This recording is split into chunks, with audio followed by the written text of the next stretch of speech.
another guest that I deeply appreciate joining me this early morning, Jim Jatras. How you doing, man? You doing okay this morning? Hey, Jamal, how are you?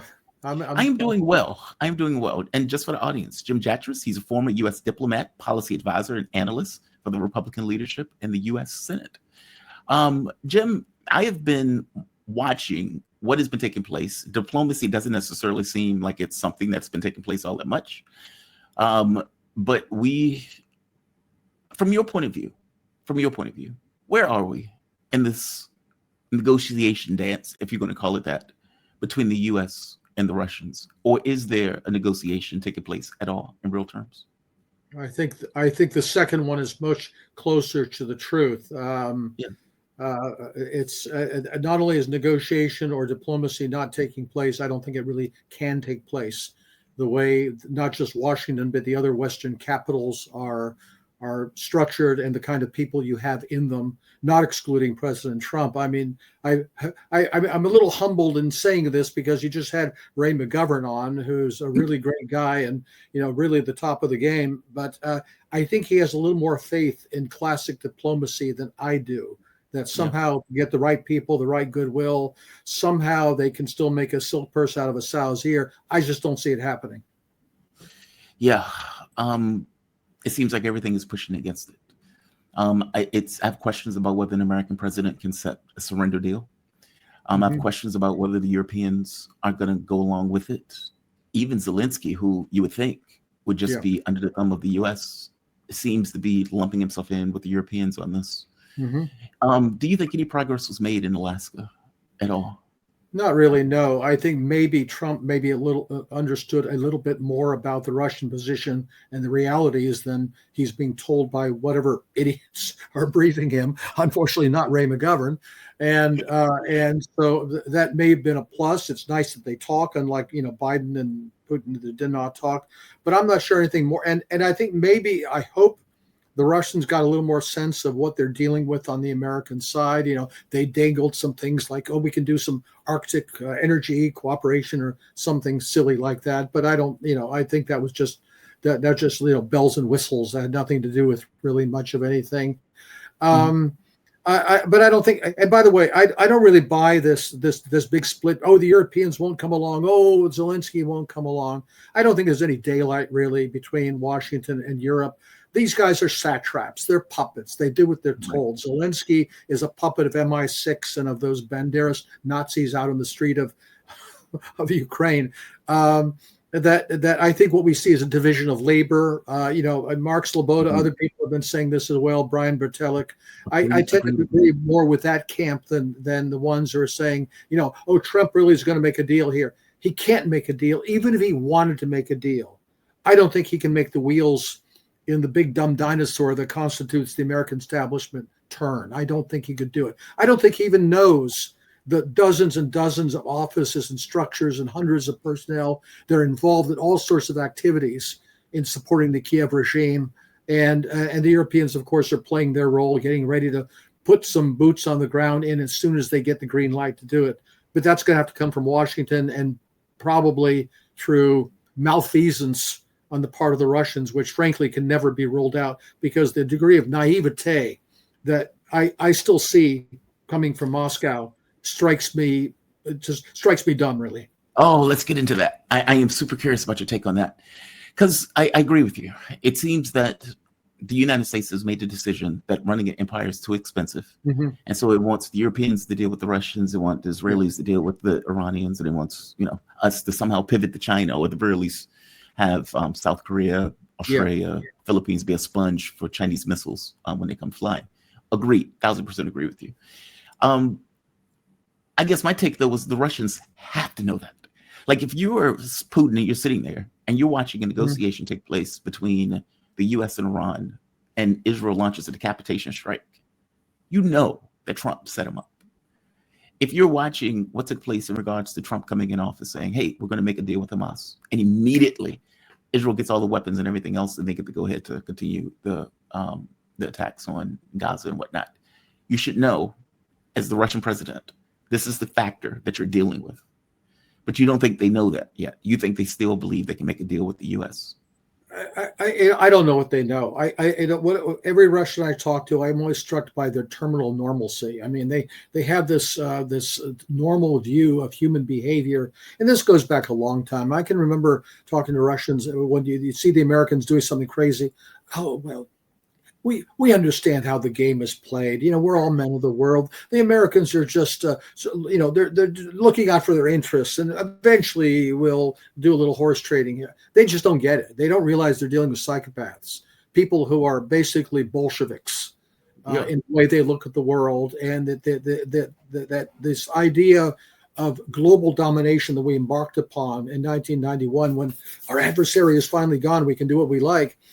I don't think that's changed one little bit. And the thing I know early on that there were some good guys, I'm not going to mention their names, who were utterly convinced that when Trump was talking about Greenland and the Panama Canal, we're going to annex Canada, all that. Well, okay, we're retrenching, we're consolidating into Fortress America, and we'll cut a deal with Russia and China, and we'll have a spheres of influence, classic diplomacy, and all that. None of that happened. What they were doing is reconsolidating the base for power projection, and as you say, try to put sequencing, put Russia on hold, let the Israelis go after the Iranians. Although, frankly, I don't think the Israelis could do that by themselves. It's going to have to be this anyway, and then get on to the really big show, which is taking down the Chinese.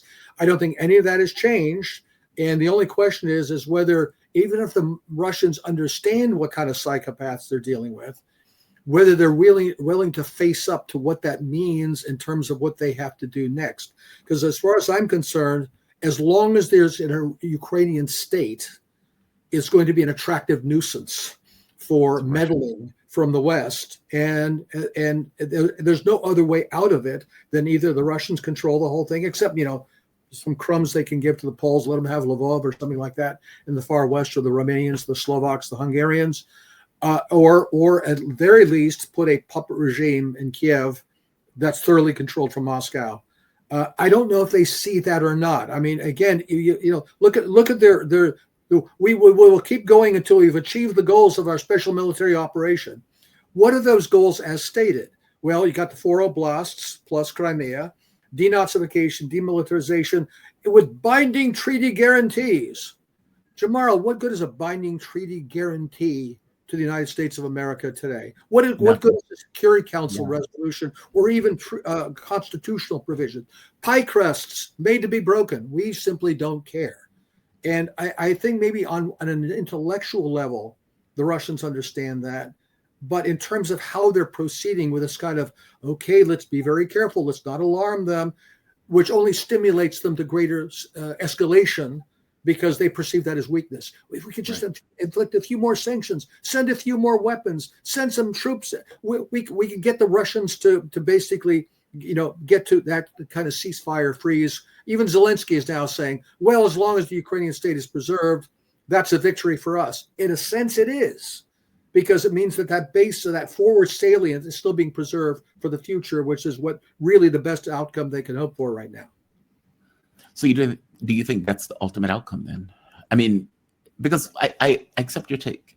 Yeah. I hope that's not the way the Russians are looking at it. I saw the way Iran was. I kept asking myself, these people are monsters. Why are you negotiating with monsters? Like, you've seen them take down Syria, Libya, Iraq, etc. Why do you think they're going to make a deal with you? They hate your existence. It's not about nukes. It's your existence. And if you're the Russians and you're looking at that, and you've seen them blown off Minsk 22, you've seen them blow off the Istanbul agreements, you've seen them stoke the war all the way through. Looks like you would come to a conclusion, these people are monsters. They're sociopaths. We can't really negotiate with sociopaths. But by the same token, I don't think Putin wants to take all of Ukraine if he can avoid taking all of Ukraine. Yeah. Do you think that's ultimately, though, what will take place? That a U.S. president can't accept surrender? Meaning Trump cannot go and accept the deal that is going to be completely a surrender document. And so ultimately, Russia is going to have to continue on the battlefield up until the point where the mission is ultimately accomplished, which is maybe the entirety of Ukraine. Yeah, or at least up to the very, very far west, the far west, not just Kiev and the we might say the proximate west, like Zhytomyr and places like this. I don't know, Jamal, what's going to happen, because I think what you say that Putin doesn't want to take all of Ukraine except for I maybe don't the think he far does. west.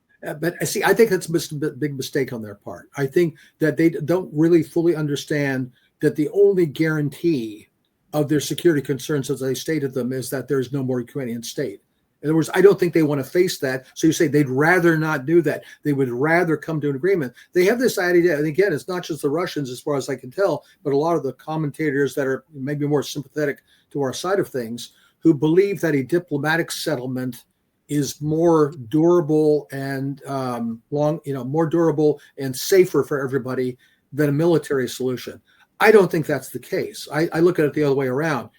The military will establish facts on the ground. That's concrete. That's real. That's Machtpolitik, since there's no more rule of law or anything like that in the law of the jungle we have now.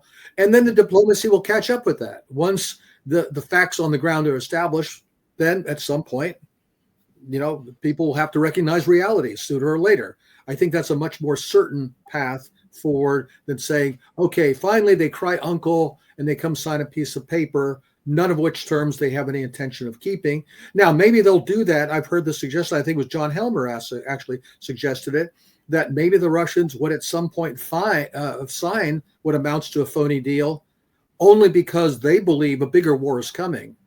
And they also need the time to prepare for that as well. And I think that's one of the real worries we have now, is that these various theaters of this Eurasian conflict, whether it's Iran, Ukraine, confrontation with the Russians in the South China Sea, these theaters are starting to merge into what is emerging as looking like the preamble to a global conflict. I mean, after all, we're due for one. I mean, every 100 years or so, these things happen. The last big one was the Long War from 1914 to 1945.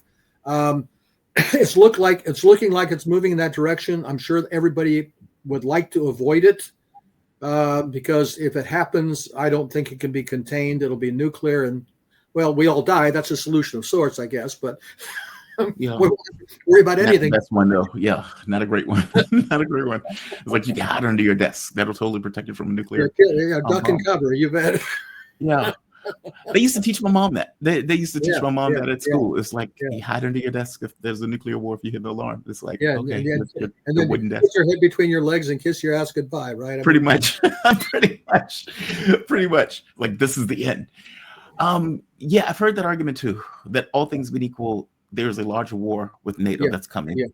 That Western exceptionalism doesn't allow this idea for them to back up, or for them to reevaluate their values in the context of what's taking place.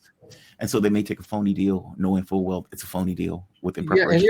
Here's the thing, is that, and then one reason I'm concerned about how the Russians are approaching this. Remember, a few days ago, there was that Russian strike in Kiev that damaged the cabinet of ministers of the Kiev regime. And I signaled, and a lot of people are saying, okay, the Russians are taking the gloves off. They're going to start going for the command and control structures of the Kiev regime, which they've held completely immune throughout the course of this conflict. And it turns out that was not a strike on the command. It looked like it was an accident, collateral damage. So, and it looks like they're still continuing a military policy, which I think is pedagogical, which is keep killing more Ukrainian soldiers until eventually they'll come to terms and sign an agreement with us.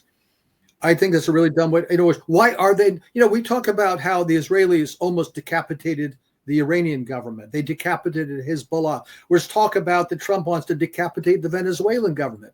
Yep. Why are the Russians not decapitating the Ukrainian regime? Why is the presidential administration, the SBU, the Rada, all the rest of these guys prancing around the world like they haven't got a care in the world for their own safety? Because you know what? They don't have a care in the world, because the Russians are not going to target them. We see all these people going to Kiev. They make these big profession. I mean, why is this regime being held harmless by the Russians while they kill off every damn man in Ukraine?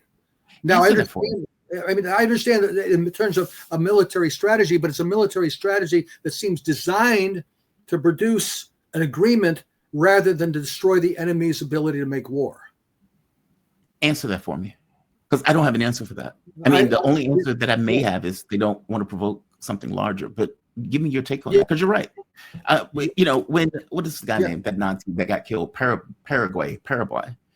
And come to find out, Horrible. Yeah. thank you. Come to find out, it wasn't the Russians that did it. It was a father, a grieving father, that did it. Yeah. And Mark was on the show saying, like, right. damn. Like Mark's thing was like, damn it, I wish the Russians did do it. Or when they hit the Capitol, or when they hit that building in Kiev, it's like, damn it, I wish they did do it on purpose. But no, one was an accident. The other one was a grieving father. Why is Zelensky so precious that he can't be hit? Or any of these SBU guys? Why? Why have they fundamentally decided that the command structures are off limits? Well, I think there's a few things we can look at. As far as Zelensky personally, as soon as you raise this question, so, well, they don't want to assassinate Zelensky. That's the Russian. They don't want to set the president of assassination. Okay, I'm not talking about assassinating Zelensky. I'm talking about command and control structures. And of course, in that context, he personally doesn't matter all that much. He's a legitimate target as an official of the Ukrainian, the Kiev regime. But it's not so much about him, because he's just a mouthpiece for MI6 and for the Banderas goons. He doesn't matter that much, whether it's him or Zaluzhny or somebody else. But the presidential administration, the SBU, et cetera, those are legitimate targets. I think the reason they don't hit, I mean, again, I'm not a mind reader, but I think the reasons are twofold. One is they do have a legitimate concern that if they proceeded too precipitously to collapse the Ukrainian state, if we saw something like, say, Syria or Afghanistan, that it would provoke a panic reaction on the part of NATO, and that we might do something really dangerous. So I think they're afraid of that, not afraid, but concerned about that possibility. It's a legitimate concern, but I think that concern is outweighed by the alternative, which is this gradual approach is read as weakness by the West. And it's what they call provocative weakness. It basically encourages the West to be more and more adventurous. MI6 will go back to its dirty tricks. I mean, what about these drones in Poland? Was that a false flag? They will come up with something else that will raise the threat level, the very thing the Russians are trying to avoid. So I think it's a calculated risk. I think the greater risk is in drawing this out rather than putting a stop to it. I think that's the first thing. And I think the other thing is what you described, is that they don't want to have to control all of Ukraine. They would rather have a diplomatic settlement that establishes the status of a Ukrainian state. They would rather see something like people like, Colonel Douglas Macgregor is proposing, of an Austrian solution with neutrality, treaty guarantees, blah, blah, blah. That is part of a larger European security structure like they proposed in December of 2021. I don't think any of that can work. I just don't think anything can work. This is not 1955. Dwight Eisenhower is not in the White House. We do not have gentlemen in European capitals and in the United States who can make an agreement and abide by it. And I still think that they entertain fantasies to that effect. I could be wrong. Yeah. I'm just trying to read it from the outside. I can't read Mr. Putin's mind. Yeah.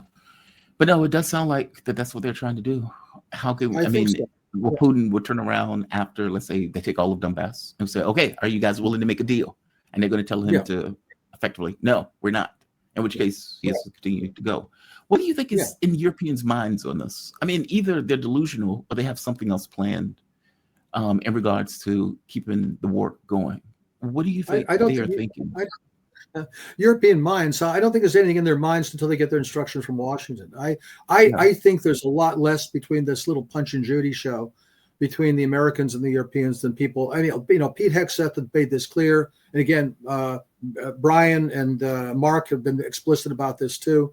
It's a division of labor. Back in 2003, when the Iraq War began, the French and the British didn't go along with. Actually, the British went along with it. The French and the Germans wouldn't go along with it, and there was absolute petrified terror in Washington of the emergence of what they called a Paris-Berlin-Moscow axis. That somehow the Europeans would be looking out for their own interests and not following diktat from Washington. That's all changed. We have our little puppets on the throne in each of these capitals: Starmer, Macron, Merz, even phony Baloney Maloney, who ran as an alternative, is simply controlled opposition. She's just continuing the previous policies, with very few exceptions. Basically, Fico in Slovakia and Orban in Hungary, they're all midgets. They're all just puppets. So I think they're basically waiting for their instructions.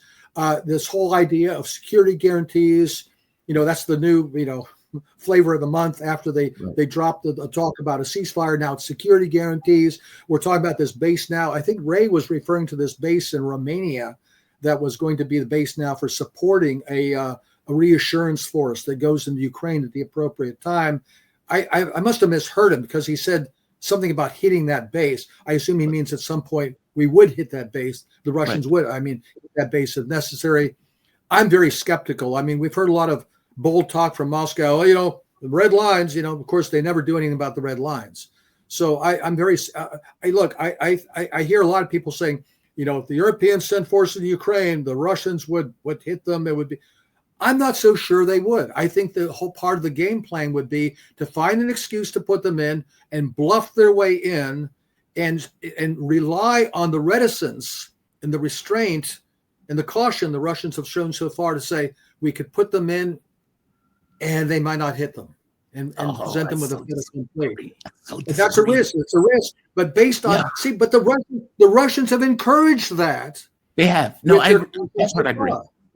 That was what's one reason why these people would say, maybe we could get away with it. Maybe we could get away with it. And they might be right. If you look at the Danish troops that were there, what the Russians basically eliminated, if you look at the people who were sitting at the cafeteria or that restaurant that the Russians eliminated and then bomb the hospital on top, they kind of make this emphatic point of, we will hunt these people down. They have to.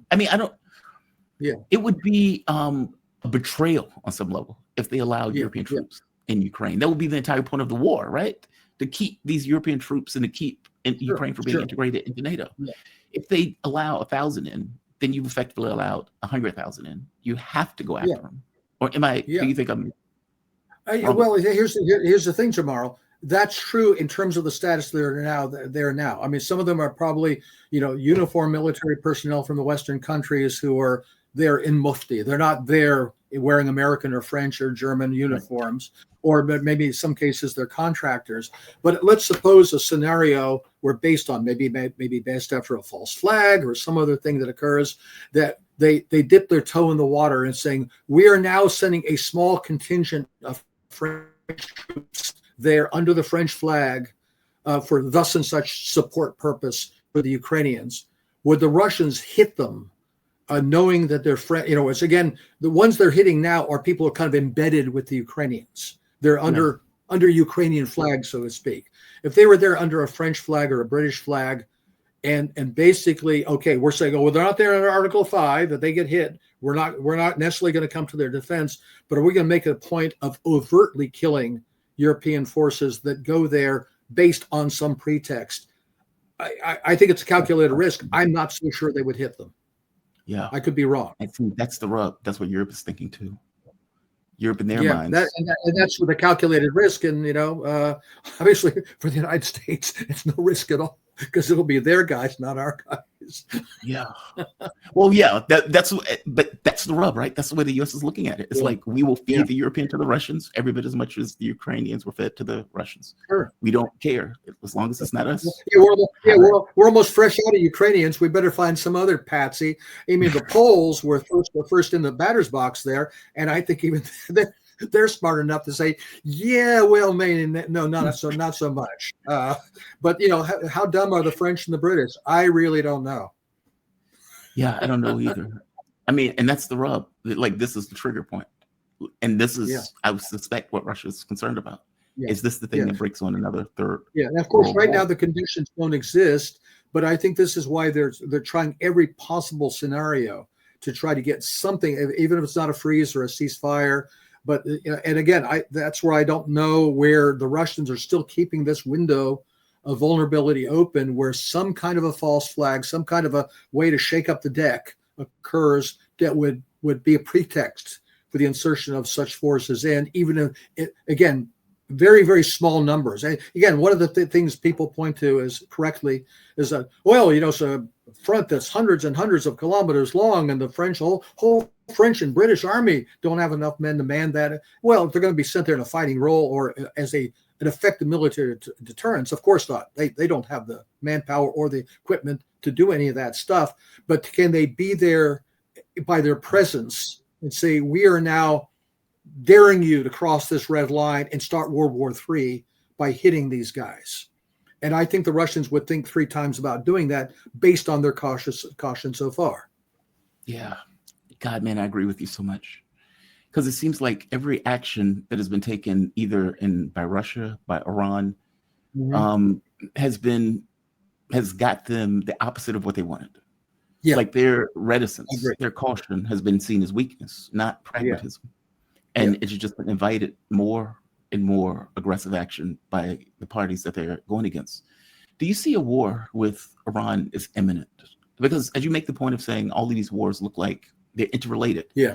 You're dealing with Russia, China, and Iran every time you turn around, meaning every time the U.S. turns around, it's dealing with those 3 actors. It's just, there's no way around it. The division of labor that they're talking about doing is effectively against these 3 countries. These countries have to know that. They have to be aware of it. And it's easily foreseeable that these could expand into one conflict, especially if they go after Iran, the Russians back Iranians.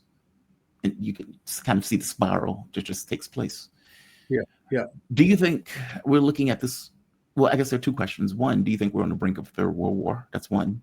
And 2, are the Iranians or is the Israelis backed by the U.S. going to once again make a play for Iran? As far as whether we're on the brink of the 3rd World War, I don't know, but I think we're dangerously close to it. In other words, I think that let's face it. I mean, we, like I said, we haven't had a World War in almost 100 years. It's time for one, as these things go. And I think it's these look like the kind of rumbles you get before a major conflict, like the Balkans Wars before World War I, or the Spanish Civil War before World War II. So I think the smell is in the air. There was a piece written. I'm trying to think who wrote it a while back. It might have been Gilbert Doctorow about. Oh, he's really good. He's really good. Yeah, he's excellent. Yeah, and he was talking about how the reason, he was quoting Tolstoy about the War of 1812 between Russia and France, about why did the war take place? We point to this cause, that cause, the Duke of Oldenburg, whatever it was. Those individual causes are less important than the fact that everybody buys into the logic of the coming war, that everybody has a certain set of assumptions about how things work, and those are drifting us toward this war, whether anybody in particular wants to have it or not, and whether any of these individual causes are really the trigger that, of course, and then you get, Archduke gets shot or, something like that triggers the thing. We don't know what the trigger will be. And that could be an element of miscalculation as well. So I think we are moving in that direction. How close we are to it and whether it's still avoidable or not, I don't know. Now back to Israel and Iran.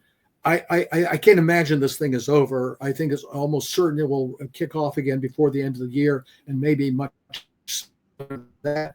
I think the big problem there is 2 big problems. One is the Israelis, as they've shown, are utterly reckless in terms of how they behave, because they're able to get away with it. And also Bibi knows that personally he has to keep pressing the envelope, or else he's going to find himself in jail. He has to keep, forward. It's like if you're skating on thin ice, you better keep going fast, or that ice is going to break. And I think he realizes he has to keep going forward. And of course, he's dragging the United States along. There's this talk, and I don't know if you've heard this as well, that Bibi threatened Trump with using nuclear. I'm going to use nuclear weapons against the Iranians. And Trump said, no, don't do that. We'll bomb the Iranians. And they worked it out in advance with Tehran. We're going to bomb these sites. We're going to claim success. And then you can have a little token retaliation, and we'll call it a day. And just to avoid the possibility that the Israelis would do that. But hey, as you point out with this thing with Qatar, the Israelis will always do the next thing. On the other hand, the other problem is the Iranians have to be asking themselves every damn time, no matter how the next exchange goes and how much damage they inflict on the Israelis, unless they can knock out the Israeli nuclear capability, and I don't know that they can, the Israelis will use nukes. And if you're the Iranians, how do you escape from that situation? How do you defend yourself and defend your interests and not trigger annihilation? And I don't know the answer to that. I don't have an answer for that either, but they haven't wanted to get nukes. That, like, I find it to be a dereliction of responsibility to not have nukes as Iran. Like, you're in a neighborhood where Iran have been preparing for the United States for like 20 years. Yeah. And it's like, that's one nuclear actor. And then you get into a fight with Israel with only 8 million people, but they're also a nuclear nation who, as you pointed out, have been completely belligerent and have acted with impunity in murdering and killing whoever they wanted to. I don't know how they get out that box, short of having their own nuclear weapon where it could be a mutually assured destruction. Like I say, they have a choice. They could be North Korea or they can be Libya. And that's the choice in front of them. And so far, they've chosen to be Libya. Maybe they'll decide to become North Korea at some point. Maybe they're working on it now. Of course, if they do want to cross that threshold now, the Israelis will be aware of it. And they'll almost certainly would try to preempt it. And so they're really in a box right now about what they're going to do next. And of course, again, we talked about the Russians and whether they have certain deluded assumptions about their so-called partners. You know, Pezeshkian came in with a lot of support from the business community. We want to be more friends with. Did they not get it? It's not their problem to be friends with us. We want to destroy them. I mean, can they not figure this out? Pezeshkian is infuriating to me. He is infuriating to me for that exact reason. He didn't seem to get it. Like, he seemed to believe, well, we can make a deal with the U.S. And it's like, why? Why do you think you could do that? But he seemed to really earnestly believe it. And maybe he still does. I don't know. Maybe he still does. I guess my thing is, what do you think? I mean, do you really think this boiled down to religious rationalization to not get nukes 20 years ago, 30 years ago, whatever? No. How many years ago that was? I don't think so. No. Look, I mean, I don't want to offend anybody, but I'm not a big friend of the Iranian regime. I don't really believe in the integrity of Islamic fatwas as, moral strictures and so forth. They can change. They will be. There have actually been indications they could change under the right circumstances. I don't think that's it at all. I think it's because, like any other country, any other regime, there's going to be different factions, different voices. And let's face it, businessmen are all prostitutes. They basically think everything comes down to money. They think everything comes down to money and where their interests lie. I mean, I think the same thing happened in Syria to some extent. Businessmen, will sell their grandmothers if they think they can make a buck on it. Some of them will actually deliver the grandmother. It's in a box and a bow. Here's your product. This is the thing you've ordered. Yeah. So I think that's what the head is. The hesitant. Look, what was behind the JCPOA from the Iranian side? They thought we can make a deal with the world, and the world will abide by it, and we can crawl out of this box they put us in. And I'm trying to think. I think it was again Brian who pointed out. No, the only purpose of the JCPOA was to put Iran in a situation where then we could accuse them of not abiding by their obligations, and that would be the pretext for hammering them. I don't think it's been a real change in American policy in that regard.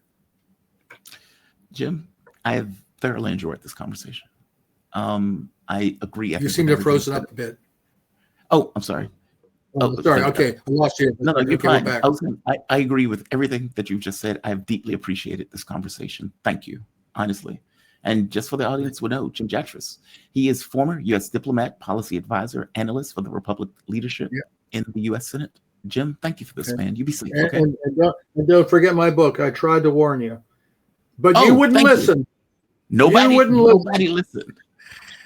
Check that book out. I'm going to put it in the bottom just so people will know about it. Okay. I tried to warn you. Thank you. You be safe, man. Thank you. You too. Thank you. Bye-bye. Bye-bye. All right. Jim is fantastic. We have had a damn good show.